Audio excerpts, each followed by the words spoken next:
শিলা, তুই কি দেখলি পাশের গ্রামে নতুন স্কুল হচ্ছে? হ্যাঁ, দিদি বলল আমাগো স্কুলের মেয়েরাও নাকি ওখানে পড়তে পারবে। তুই যাবি?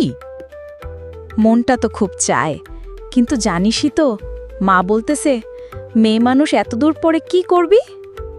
আমার মাও তাই বলে, কিন্তু তুই যদি যাস আমিও যাব। চল দুজন মিলে পড়ালেখা চালাই। তাই তো, আমরা যদি না যাই তবে কে দেখাবে গ্রামের মেয়েরাও পারে? ঠিক বলছিস, আর আমি তো শিক্ষক হইতে চাই রে, ছোট ছোট পোলাপানরে পড়ামু। আমি চাই নার্স হইতে। আমাদের গ্রামের কেউ অসুখে পড়লে শহরে না গিয়া আমি দেখব। দেখলি, আমরা দুইজনে যদি কল্পনা করি অনেক কিছুই সম্ভব। ঠিকই বলছিস, চল আজ থেকে পড়ায় জোর দিই। বই পড়া শুরু করবি তো? আজই। আর আমি তোর সঙ্গে প্রতিদিন বিকেলে পড়তে বসবো, ঝড় আসলেও বই ফেলে পালামো না। তাহলে তোর নাম ঝড় পছন্দ করা শিলা।